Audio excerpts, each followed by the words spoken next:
नमस्कार प्रिय विद्यार्थियों। और आज हम बात करेंगे मराठा साम्राज्य, मराठा एम्पायर। ठीक है ना। देखिए क्या होता है मराठा साम्राज्य के अंदर, इसका जो पूरा शासनकाल है, मेरे को लगता है शायद इस क्लास के अंदर हम कंप्लीट कर लेंगे, आधा घंटा घंटा पर लगे, लेकिन नहीं हो सके तो फिर दो भाग करेंगे, लेकिन कर कंप्लीट जरूर लेंगे। इनके दो भागों में इसका पूरा कंप्लीट कर लेंगे। Maratha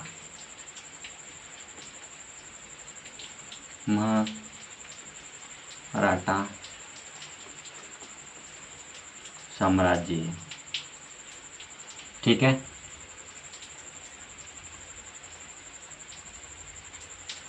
M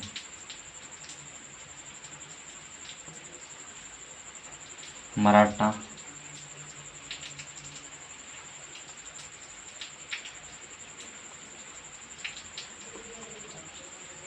empire. ठीक है। अब देखिए मराठा साम्राज्य के अंदर, अब जब मराठा साम्राज्य का जब नाम लिया जाता है तो एक बात सीधी सीधी ये समझ आती है कि भाई हाँ, इसके अंदर शिवाजी के बारे में बात करेंगे। लेकिन शिवाजी से पहले भी कुछ ऐसे राजा भी हुए थे जो एक मराठा शक्ति के रूप में उभरे थे। हम ऐसे नहीं कह सकते कि भी केवल शिवाजी थे वो जो एकमात्र जो मराठा शक्ति को एक बड़ी लेवल पर शक्ति ऊपर स्तर पर पहुंचाई थे। इससे पहले भी थे। उसके बारे में बात करेंगे भी कौन सी ऐसी शक्ति है जो मराठाओं को एक शक्तिशाली के रूप में बनाया था, और ये भी जानेंगे कि कौन सी शक्ति है जो मराठा साम्राज्य का अंत हुआ था जिसके कारण। ठीक है ना। अब देखिए मराठा साम्राज्य के जब उदय या इसकी हम पृष्ठभूमि देखते हैं तो इनकी जो पृष्ठभूमि देखते हैं मराठा साम्राज्य है कहाँ, तो ये तीन भागों में मराठा साम्राज्य बांटा जाता है। कितने भागों में बांटा जाता है? तीन भागों में। देखिए एक है सह्याद्री। सह्याद्री। अब सह्याद्री का मतलब क्या होता है? कोंकण। सह्याद्री का मतलब क्या होता है? कोंकण। एक सह्याद्री जगह है जिसे हम कोंकण कहते हैं। सह्याद्री से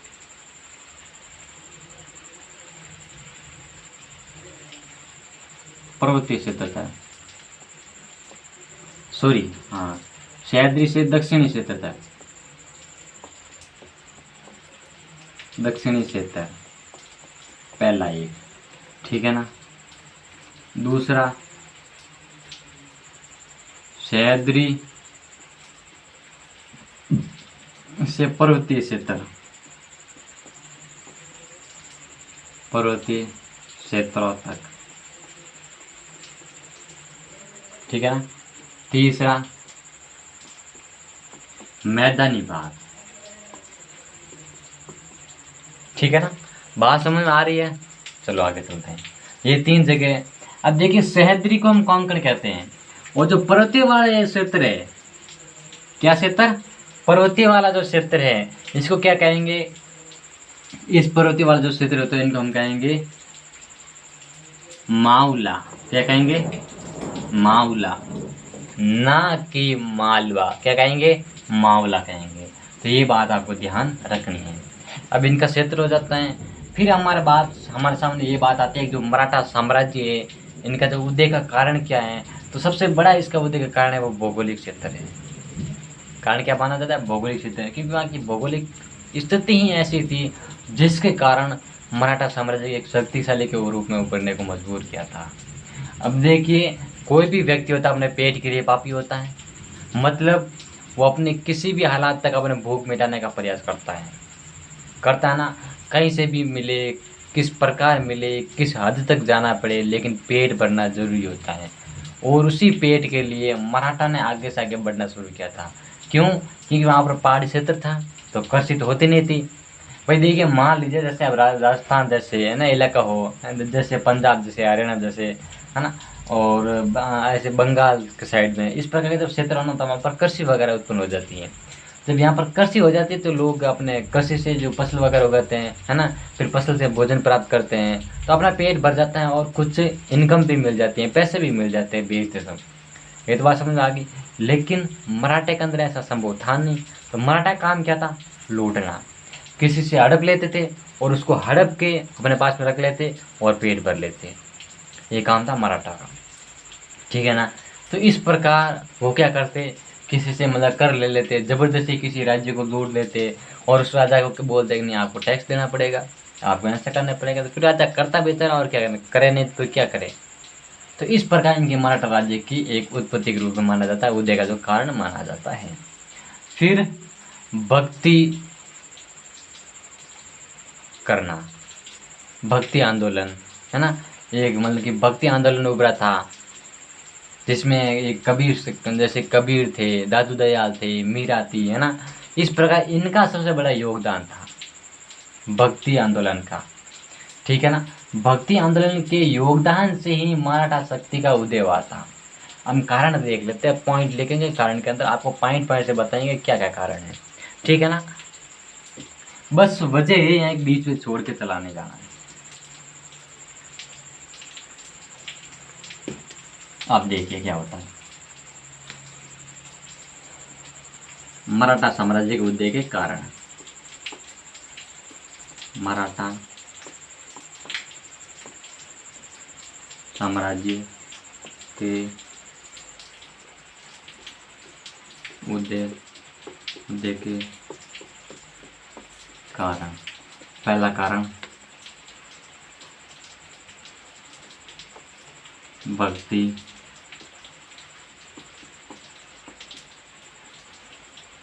आंदोलन, ठीक है ना।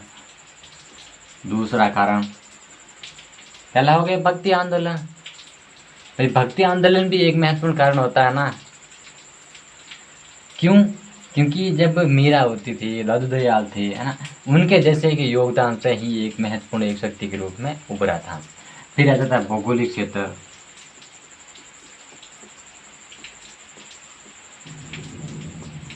भौगोलिक क्षेत्र, और इसमें से एक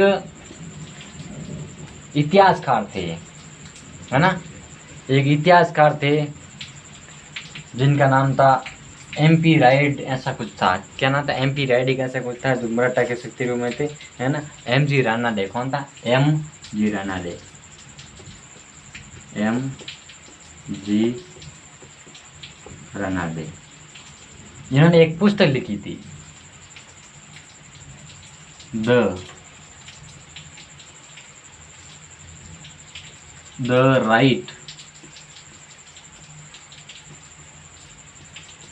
right of Maratha power, Maratha power. ये बात ध्यान रखनी है भाई, क्वेश्चन इस प्रकार निकलेगा। MG रानाडे की पुस्तक का क्या नाम है, क्या MG रानाडे की पुस्तक का क्या नाम है, the right of Maratha power, या फिर the right of Maratha power किसकी पुस्तक है, MG रानाडे की। फिर the right of Maratha power में किसका जिक्र किया गया है, वेरी मोस्ट एंड इम्पोर्टेंट, इन चीज़ों को आपको नहीं भूलना है, बात ये ध्यान रखनी है, ठीक है ना। इसमें जिक्र किया गया है किसका, मराठा शक्ति के उदय का, मराठा साम्राज्य के उदय का इसके अंदर जिक्र किया गया है, ये बात ध्यान रखनी है, ठीक है ना। तो ये भौगोलिक क्षेत्र, MG रानाडे जैसे, इनका योगदान बहुत बड़ा था, मतलब कि मराठा साम्राज्य के उदय में, ठीक है ना। फिर इसके बाद में बात करते हैं, तो फिर शिवाजी के जन्म स्थान कहाँ था, उनके माता का नाम, पिताजी के नाम, दादाजी का नाम, गुरु का नाम, विवाह, पहली पत्नी, दूसरी पत्नी, है ना, पहला युद्ध, दूसरे युद्ध, तीसरे युद्ध, ऐसे सारे युद्धों के बारे में बात करेंगे, ठीक है ना। शुरू करते हैं, चलो आगे।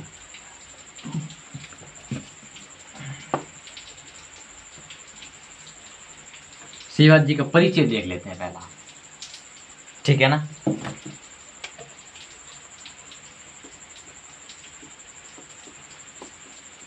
शिवाजी का परिचय,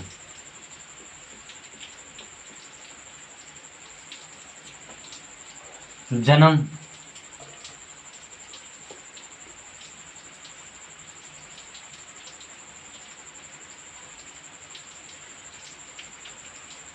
1627, जन्म कब हुआ था, 1627, स्थान शिवनेर, शिवनेर की पहाड़ी, है ना। शिवनेर का किला भी कह सकते हैं, शिवनेर के किले में। ठीक है। जन्म स्थान, पिता का नाम,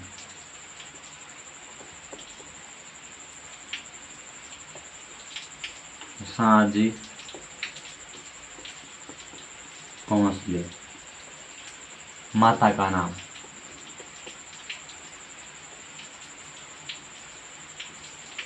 जीजाबाई। क्या नाम था? जीजाबाई। ठीक है। दादा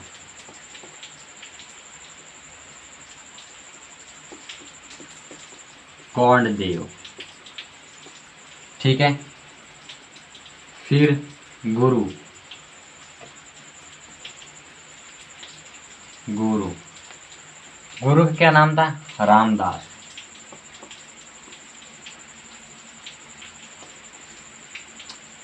ये हो गया इनका सामान्य परिचय। ये हो गया सामान्य परिचय। जन्म हो गया, स्थान हो गया, पिता हो गई, माता हो गई, है ना, ये बात आप हो गया ना। फिर दादा हो गया, गुरु हो गया। अब इनके जो विवाह देख लेते हैं, शादी। 1600 लिखा ना, ठीक है। 40 में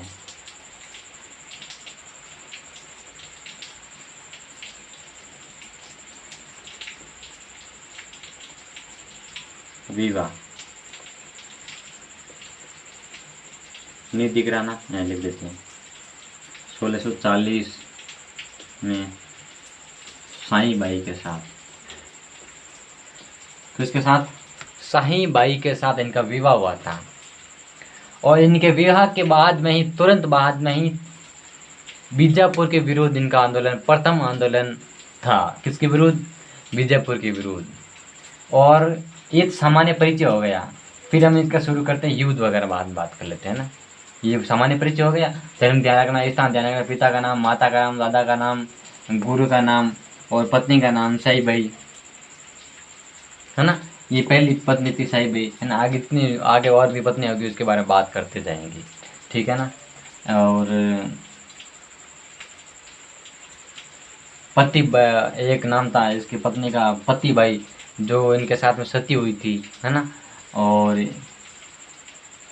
एक सोयाबाई नाम था, है ना। वो इसके दूसरे विवाह था, जिस टाइम मतलब कि इनका राज्य प्रवेश हुआ था, उस समय इनका विवाह था, दूसरी बार वापस हुआ था साईबाई के साथ में, ठीक है ना। सोयाबाई कैसा कुछ नाम था, वो बाद में देख लेंगे, आगे बात करेंगे तब, ठीक है ना। ये तो क्लियर है ना, आगे चलते हैं।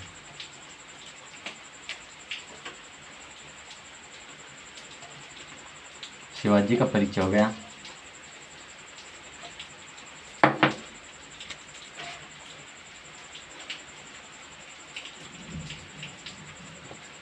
युद्ध अभियान,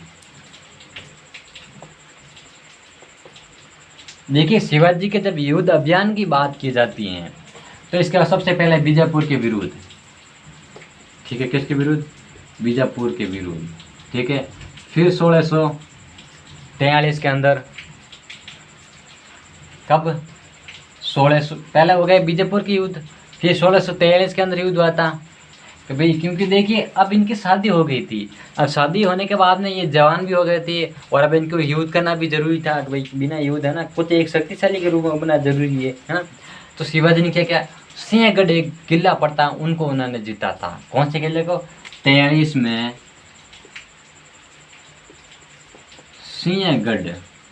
सिंहगढ़ के किले को जीता, फिर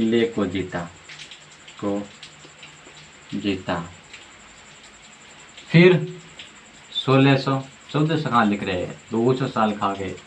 1647 में, सही डालेंगे बाद में। 1647 में कोंडना किला को जीता, ठीक है ना, किला जीता। फिर जैसे ही किले को जीता तो फिर बीजापुर के जो सुल्तान वगैरह थे, उन्होंने इनके पिताजी को क्या कर लिया? गिरफ्तार कर लिया। और फिर इन्होंने वापस अपने पिताजी को छुड़ाने के लिए कोंडना किला को क्या करना पड़ा? छोड़ना पड़ा। मेरी बात समझ आ रहे ना। और इसके बाद में इन्होंने 1653 56 के अंदर और इन्होंने युद्ध करते हैं, है ना, और दूसरा किला जीतते, वो जावली का किला था 1656 में। 56 में जावली का किला, जावली का किला, ठीक है ना, मेरी बात समझ में आ रही है। 1656। अब देखिए ये सारी प्रक्रिया हो जाती है और इसके बाद में जो बड़े स्तर पर जो युद्ध आते हैं, है ना, उसके बारे में बात करते हैं। अब देखिए बड़े स्तर पर युद्ध की बात की जाती है तो शाइस्ता खान, अफजल खान, अब्दुल भट्टानी, कोई एक अब्दुल भट्टानी था जो 1659 के अंदर उन्होंने आक्रमण किया था, वो भी जानकारी लेते हैं, ठीक है ना। 1659 में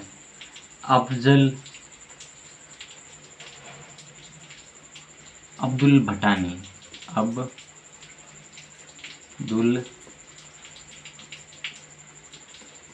भट्टानी, जिसे को अफजल खान कहा जाता है, अफजल खान, अफजल खान, ठीक है ना। अब देखिए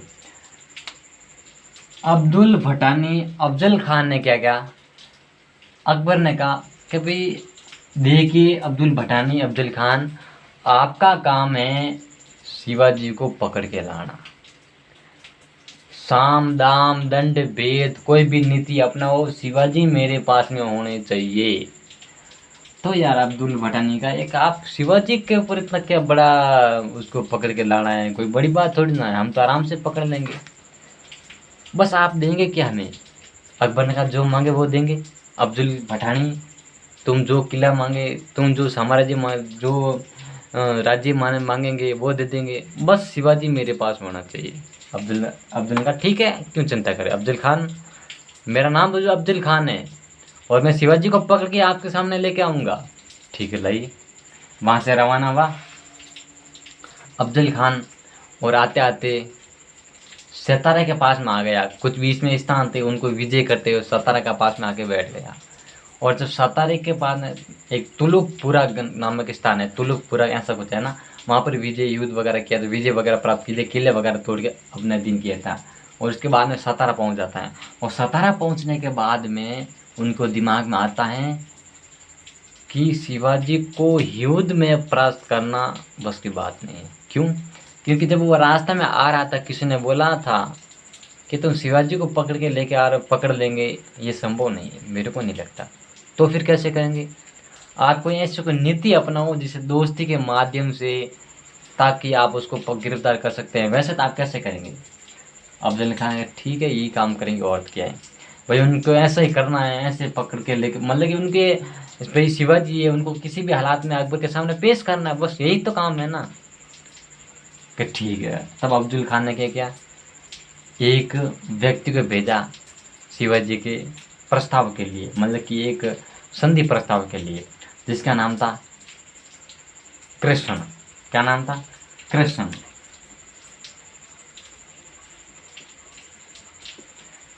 कृष्णा, ठीक है ना।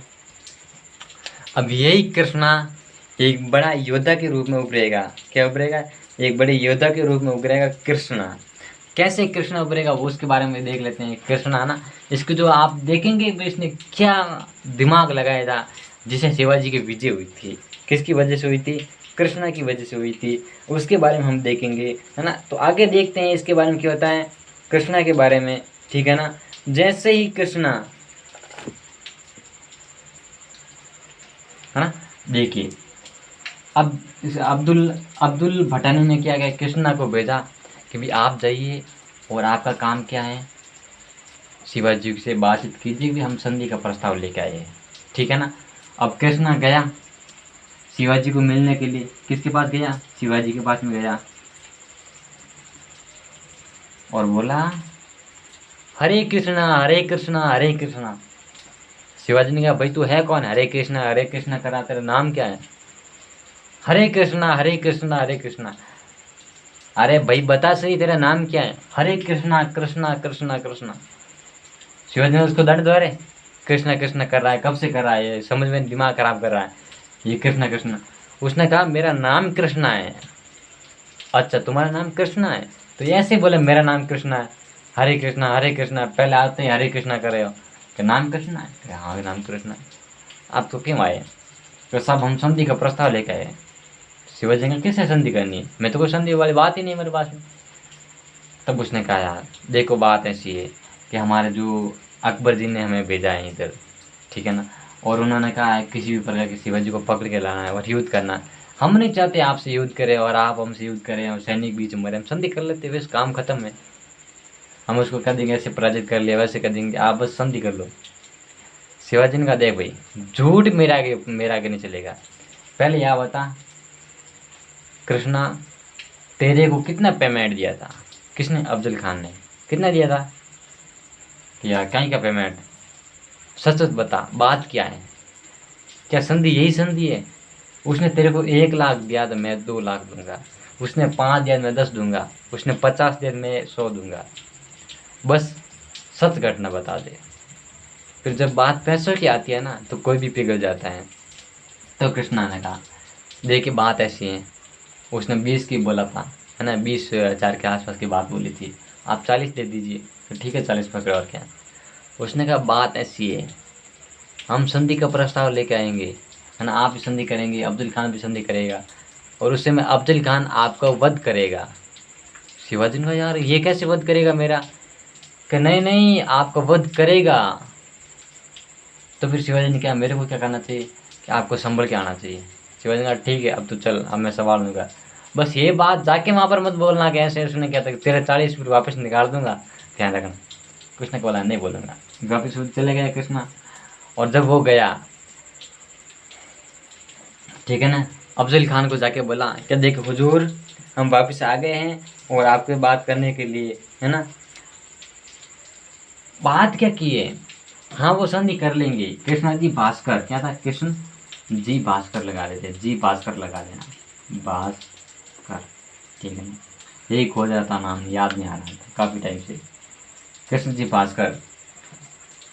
इन्होंने कहा ठीक है हम संधि का प्रस्ताव लेकर आए कि संधि हो गई और आप उसको मार देना, और क्या है संधि के चक्कर में वो आपको हाथ मिलेगा और सेनाएं दूर दूर रहेगी, आप उसका वध कर देना तलवार से, कटारी से। हमने कहा ठीक है। अब जगह कौन सी चुनी? प्रतापगढ़। कौन सी जगह चुनी? प्रतापगढ़। नाम ध्यान रखना है, प्रतापगढ़, ठीक है ना। इसी प्रतापगढ़ के अंदर दोनों मिले थे और इससे पहले शिवाजी संभल गए थे, उन्होंने बाघ नक हाथ में ले लिया था और ऊपर सिर पर लोहे की टोपी, सिर पर लोहे की टोपी लगा रखी थी, ठीक है ना। एक हाथ में बाघ नक, एक हाथ में कटार, कमर में और कुछ भाले तलवार वगैरह सारी सिस्टम था। अब ऐसा नहीं था वो वार करेगा, ठीक है ना। लोहे की टोपी कैसी थी? लोहे की टोपी यहाँ तक थी, मेरे पास पीठ देख रहे हैं ना, यहाँ तक थी लोहे की टोपी, है ना, यहाँ तक पीठ पूरी थी। अब जब मिलने गए तब मिलेंगे कैसे? ऐसे गले मिलेंगे। कैसे मिलेंगे? ऐसे गले मिलेंगे, आ जाओ गले मिलते हैं। और जैसे ही गले मिलने की कोशिश की, किसने? अफजल खान ने शिवाजी से। और अब शिवाजी ने क्या किया? जब से देखिए दोनों आपस में गले मिलते हैं ना, जैसे मेरा वाला सामने वाला कोई गले मिलेगा तो पहले मैं उसके ऊपर अंदर हाथ डालूंगा, गले में हाथ डालूंगा। गले का मतलब है कि जो सिर्फ 2 बायाँ होती है ना, इस बाएँ के नीचे, है ना, ऐसे हाथ डालूंगा। अब जैसे ही ऐसे हाथ डालूंगा तो वो क्या करेगा? ऊपर से ऐसे पकड़ेगा, एक गर्दन पकड़ेगा और दूसरे से भाला निकाल के, जो तलवार निकाल कटार होती है, कटार निकाल के ऐसे मारेगा। जैसे मारेगा ना, जैसे ही वो मारेगा वो खत्म हो जाएगा। और शिवाजी ने पता था मैं नीचे हाथ डालूंगा, वो ऊपर हाथ डालेंगे मेरे को मारने के लिए। तभी शिवाजी ने ऐसे पकड़ा और उसने जैसे ही कटार मारी अफजल खान ने, और शिवाजी ने बाघ नग निकाला और एक हाथ वापस पीछे करके, जैसे पेट होता ना, पेट के अंदर बाघ नग डाल दिया, टप डाल के उसके जो आंतरे होते हैं ना, जो नाड़े, अमाशयन, अग्नाशयन, फलाशयन जो भी थे ना, वो सारी बाहर निकाल दी शिवाजी ने। अतः बेटा मार जा, ऐसा उसका काम था, ठीक है ना। अब तो यही प्रक्रिया थी जब शिवाजी ने क्या किया, एक से तो उसके बाहर निकाल दी और दूसरे से कटार थी, है ना, बाघ नग था, सॉरी कटार थी, उस कटार से मार दिया और उसका अंत कर दिया, ठीक है ना। तो इस प्रकार अफजल खान का वध किया था। किसका किया था? अफजल खान का, अफजल खान, ठीक है ना। तो यही बात हमें ध्यान रखनी है इस प्रकार की। हो गई अफजल खान का वध। अब ये कब होता? 1659 के अंदर। फिर क्या काम था 1663 के अंदर? क्या था 1663 के अंदर? 63 के अंदर इन्होंने शाइस्ता खान को पराजित किया था। कैसे? शाइस्ता खान, फिर अकबर ने कहा यार मेरे को साम दाम दंड भेद कैसी चाहिए मामा, भाणजे को जिंदा रख ले नहीं तो फिर भाणजा पाछी आके मर जाएगा। मामा ने कहा यार ऐसे क्यों मर रहा है, ये कोई तरीका थोड़ी है तो मरने का। अकबर ने कहा नहीं मामा, एक भाणजे की ख्वाहिश होती है, वो ख्वाहिश तो कम से कम पूरी कीजिए। अंतिम इच्छा होती है मेरे को शिवाजी चाहिए, उससे मेरी भूख मिटेगी। शाइस्ता खान का यार क्यों चिंता करे ये भाणजे, जब तक मैं जिंदा हूँ तब तक तेरा काम जिंदा है, टेंशन मत ले, अभी लेके आया। ये तो पेड़ पे थोड़ी लगा दे अभी लेके आ जाएगा, वैसा तो संभव नहीं है। उसने कहा ठीक है लेके आएंगे, जिंदा लाना है ना। उसने कहा आप चाहे जिंदा ला के आओ चाहे मुर्दा लेके आओ, कुछ भी लेके आओ लेकिन लाओ मेरे पास। शाइस्ता ने कहा ठीक है। शाइस्ता खान गए थे और घूमते घूमते पुणे तक पहुंच गए थे, और जिस पुणे में ठहरे थे उसी पुणे के अंदर शिवाजी का जन्म हुआ था। और जिस व्यक्ति का उसके अंदर जन्म होता है और बचपन में वहाँ पर बड़े होते हैं तो उसकी एक एक मिट्टी का जो कण होता है उनको पता था कौन सा कण कहाँ पर पड़ा है, कौन सी मिट्टी, कितनी मिट्टी कौन सी जगह पर पड़ी है, कौन सी दीवार कहाँ पर है, कौन सी दीवार कमज़ोर है, कौन सी दीवार कठिन है, मजबूत है। शिवाजी ने कहा यार ये मेरे जहाँ पर मैं जन्मा था वहीं पर एक खड़ा है, वहीं पर अभी है हाल ही में, तो वैसे एक काम करते हैं। अब क्या किया, रात के अंदर जो वहाँ के जो ड्रेस कपड़े होते हैं किसके, शाइस्ता खान जो सैनिक थे उनके कपड़े थे, वो कपड़े पहन ली। शिवाजी का क्या लगता है, चेंज कर लिए, कर लो ड्रेस चेंज, और क्या है ड्रेस चेंज कर ली। अब शाइस्ता खान रात में सो रहा था। अब उन्होंने क्या कहा, अब जैसे ही बाहर सिक्योरिटी गार्ड थे उन्होंने कहा कहाँ जा रहे हो? शिवाजी ने कहा भोजन खिला रहे हैं, हमारे गुरुजी हैं शाइस्ता खान जी, उनको भोजन देंगे, रात में भूखे रहे हैं, अब कैसे रात निकलेगी, सुबह कब होगी, उनको भोजन तो चाहिए, हम भोजन लेके जा रहे हैं, हम कोई गलत काम थोड़ी करें, हमको दूसरा थोड़ी है, हम तो हमारे गुरु हैं शाइस्ता खान जी, उनको भोजन देंगे, अच्छे अच्छा खाना खिलाएंगे, पानी पिलाएंगे, सब काम करेंगे। ठीक है चलो जाओ। शिवाजी गए अंदर, काफ़ी सैनिक भी साथ में थे, और रात में इतनी भड़कम हड़कम मचाई जिसकी कोई हद नहीं है। और बस किस्मत इतनी थी शाइस्ता खान की कि उसका अंगूठा ही झिला था, बाकी गर्दन झिल जाती ना तो काम पूरा कल्याण हो जाता। और एक अंगूठा कट गया था बेचारा शाइस्ता खान का, और उसका जो बेटा था वो तो मर ही गया था बीच के अंदर, कहीं लगी होगी तलवार की चपेट में, जिसके कारण उसका बेटा भी मर गया। किसका? शाइस्ता खान का। तो काफ़ी सैनिक गिरफ्तार भी हुए थे और काफ़ी मरे भी थे युद्ध के अंदर, वहाँ पर पुणे के अंदर आक्रमण किया था। इस प्रकार शाइस्ता खान को पराजित किया था और शाइस्ता खान भाग गया। ये बात ही 1663 के अंदर। फिर इसके बाद में 1669 के अंदर, हाँ 1669 के अंदर सूरत की लूट होती है। किसकी लूट होती है? 1664 के अंदर। किस में कब होती है? 1664 में सूरत की पहली लूट। क्या होती है? सूरत की पहली लूट। कैसे? अब देखिए लूट इस प्रकार होती है, शिवाजी ने कहा भाई हमको धन का चाहिए, है ना, जब तक आर्थिक हमारा विकास नहीं होगा तब तक हम कुछ कर नहीं पाएंगे। तो वो सूरत जाते हैं, और सूरत के जो व्यापारी वगैरह था, जो धनी लोग थे, जो मुस्लिम, जो ये जो मतलब मुगल थे, इनका जो सपोर्ट कर रहे थे, है ना, अकबर का सपोर्ट कर रहे थे, उन धनी व्यापारी को लूटा और उनको लूट के धन को अपने अधीन कर लिया। तो इस प्रकार वहाँ पर अधिकार किया था 64 में। फिर 65 में पुरंदर का युद्ध होता, जिसे पुरंदर की संधि कहते हैं बाद में। इसी पुरंदर की संधि में जय सिंह और शिवाजी के मध्य संधि होती है, जो 22 जून 1665 के अंदर संधि होती है, जिसे हम पुरंदर की संधि कहते हैं। और उसी जय सिंह ने कहा था कि आप जाइए अकबर के पास में, और अकबर आपको इज्जत देगा, सम्मान देगा, बस देखिए, आप भी भारतीय और हम भी भारतीय हैं, क्यों लड़े आपस में? इसमें से मुगलों के कारण क्या पड़ा लड़ने से? सैनिक हमारे ख़त्म हो गए, दुखी हमारी माताएं होगी, दुखी हमारी बहनें होंगी, फिर लड़ने से क्या मतलब है? तब शिवाजी ने कहा ठीक है यार, इतना भी ये दर्द दे रहा है, जब माँ की बात हो जाती है, जब बहन की बात आ जाती है, तो फिर हम करें क्या? तो बेचारे शिवाजी जाते हैं अकबर के वहाँ पर महल में, है ना, अकबर के द्वार में। वहाँ पर जाके जो खड़े होने के जब अकबर दरबार लगाता है तो वो उनको सबसे अंतिम पंक्ति में खड़ा करते हैं शिवाजी को, और नीचे बैठाते हैं। तो शिवाजी इतना दर्द सहन नहीं कर पाए थे। और फिर वहाँ पर उनके बेटा थे संभाजी, है ना, फिर वहाँ पर जैसे जय सिंह के बेटे थे राम शाह, उनको बोला था। जब ये बात पता चली थी जय सिंह को, नहीं उनके साथ अच्छा व्यवहार नहीं किया जा रहा है, तब जय सिंह ने कहा बेटे को समाचार भेजा था कि राम सिंह साम दाम दंड भेद किसी भी हालात में शिवाजी बाहर निकलना चाहिए। कोई भी विधि अपना, कोई भी कूटनीति अपना, लेकिन शिवाजी बाहर निकलना चाहिए। तो राम शाह ने कहा ठीक है, ये काम हम कर लेंगे। और राम शाह ने कई दिन अपने पास में रखा शिवाजी को, भोजन वगैरह खिलाते थे, हर काम कराते थे, मतलब सॉरी हर काम की सुविधा देते थे शिवाजी को, ठीक है ना। फिर एक दिन शिवाजी ने कहा यार मैं अब मरने वाला हूँ और मेरी एक अंतिम इच्छा है कि जो गरीब वगैरह होते हैं उनको मैं दान दूँ। दान क्या देना है कि टोकरियों के अंदर फल फ्रूट ले जाना है। क्या ठीक है। अब टोकरियों को छोटी मोटी नहीं थी, इतनी बड़ी बड़ी टोकरियाँ थी। अब जब इतनी बड़ी बड़ी टोकरियाँ होगी तो उस टोकरी के अंदर एक व्यक्ति आराम से मार जाता ना।